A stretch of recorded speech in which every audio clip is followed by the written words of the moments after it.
Hello there and welcome back to the channel. Today we're going to be looking at a major issue within the current financial sphere and how it could potentially affect cryptocurrencies such as Dogecoin. We all know that innovation is somewhat looked down upon, and a simple analogy to this is the fact that hotels hate Airbnb, theaters hate Netflix, libraries hate Amazon, and most importantly, some banks hate cryptocurrencies. It's no wonder why some banks have been a bit reluctant to get in on the crypto craze, and we're going to find out why. We'll also analyze how other banks are progressing towards accepting these currencies, such as our favorite dog meme currency, Dogecoin. And now you can also support us on Patreon. We have several packages you can choose from according to your needs, and we have a special offer for our first 100 members, only $9.99 for VIP access on Discord, which gives you a lot of benefits far beyond the free features. Be sure to check out the links in the video description and in the pinned comment.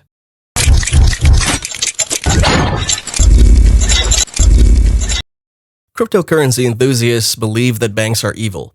In fact, probably the majority of people in the world consider banks a necessary evil. They're aware that banks earn from high interest rates and overcharge some services such as international transfers. But there should be a solution, an alternative of sorts. The answer is right before our eyes in the form of cryptocurrencies such as Dogecoin and Ethereum, just to name a few. Once cryptos appeared on the world stage, banks were pretty wary of them. In fact, they're sometimes outright afraid of what might happen should cryptos become adopted on a massive scale. One thing that you need to know about banks is that they're centralized. Essentially, they're a body that makes decisions which can affect their users without the users having to actually agree to those decisions. Our entire world works in a highly centralized fashion. Although democratic countries choose presidents and governments, these figures are the sole representative of a centralized system. Banks, especially the national ones, also have the power to control financial processes within the country. Now, centralization isn't terrible, but we as humans are. Greed and selfishness are a few of the human desires which are not listed among positive traits which benefit society. Humans tend to be greedy, and this is especially possible if they control things such as finances. Therefore, all it takes to create an unfair and unjust world is to have a couple of greedy individuals at the top of a centralized pyramid of national and private banks. Therefore, centralization as such can be good. It allows some decisions to be made faster and the chain of command to be clearly visible.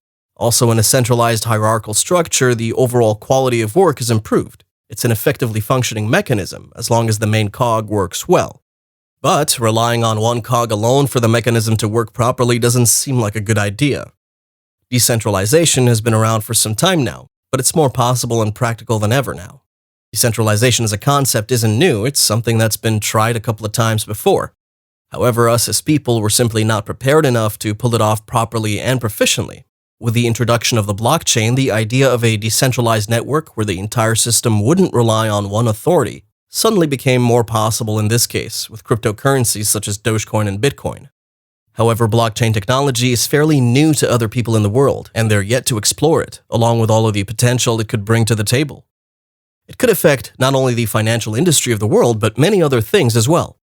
The only reason why we talk about banks here is that the first successful implementation of blockchain actually happened with cryptocurrencies such as Bitcoin.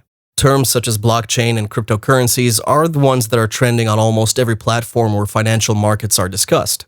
This is a period when we're facing significant changes, and those changes are especially driven by the crypto industry, as the number of transactions is increasing, not from year to year, but on a daily basis.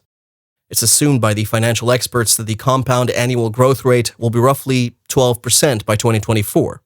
This is when people started questioning the role or even the future of tradition. One of the major obstacles that traditional banks are facing in comparison to crypto is that the transaction speed is way slower than in the case of executing crypto transactions. So what are the limitations of traditional banks as compared to crypto? Well, the use of cryptocurrencies makes the transaction and investment process very different from what we're used to during the last few decades. The global financial crisis that occurred in 2008 has shown the entire world that the banking system is also vulnerable to economic challenges. When it became clear that those financial institutions could not secure their funds, the demand for alternative ways of securing their funds was massively increased. This is when Satoshi Nakamoto invented the first ever virtual asset, called Bitcoin. The main advantage of it was to remove the traditional banking payment system from the process, also known as third-party involvement. Today, we see that the price change in one Bitcoin is wild, since it reached the historical maximum of $65,000 per coin. Cryptocurrencies are already better than banks when it comes to payment services. First of all, they have smaller fees for making transactions. Simply put, you don't have to pay bank commissions for sending or receiving money. Actually, you have to pay a small amount of cryptocurrency that's used for sustaining the blockchain network, but these fees are much lower compared to those charged by banks. However, fees are not the only thing that's overall better when cryptos are compared to banks. Traditional banks require a lot of time to verify certain transactions, meaning it takes up to several days before the money you sent reaches its destination. Since all processes on the blockchain are conducted automatically, cryptocurrency transactions are much faster. Therefore, banks may feel a bit redundant when it comes to the overall speed as well. According to a publishing by The Guardian, a senior manager at Goldman Sachs in London has quit the US investment bank after making millions from investing in Dogecoin. City sources said Aziz McMahon, a managing director and head of emerging market sales, had resigned from the bank after making money from investing in the digital currency based on the Doge internet meme. Backed by famous supporters including the Tesla boss Elon Musk, rapper Snoop Dogg, and Kiss bassist Gene Simmons, the digital asset, similar to Bitcoin, has soared in value over recent months. It rose above 72 cents last month, its highest value ever. However, it's plunged by more than 60% since then. Little is known about how much money McMahon made exactly from betting on Dogecoin after his departure was first reported. However, sources said they believe it was a substantial sum. Some early buyers of the digital currency are believed to have amassed small fortunes as the value of Dogecoin soared, including one anonymous owner with a stake thought to be worth more than $2 billion. It also comes amid growing interest in digital currencies from investment banks and large money managers. Some investors believe crypto assets could offer protection against inflation, fearing the value of fiat currencies such as the pound, dollar, and euro could be eroded as global economic growth accelerates. The massive popularity of crypto is visible in numbers. Due to these numbers, cryptos remain on the rise, while the traditional banking system is already undergoing several setbacks. According to a public survey, 79% of Americans have heard of cryptocurrency, and a big number of them are investing in it. One of the biggest markets is Coinbase, and it has verified more than 56 million users. To compare the engagement of the website to the traditional investment management company Fidelity, according to the official statistics, Fidelity has 35 million user accounts. So as we can see from these evaluations, cryptocurrencies, especially Dogecoin, are on the right path. And we can assure you that sooner or later, banks will have to submit to this powerful new way of processing transactions and storing money. If you can't beat them, you might as well join them. And we're certain that Dogecoin will be among the first cryptocurrencies to be supported by a large number of banks. But what do you think about these developments? Let us know in the comment section down below.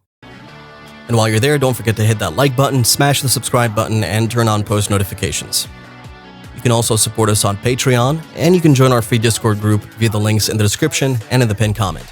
Be sure to check out some of our previous videos as well, and as always, good luck and happy investing.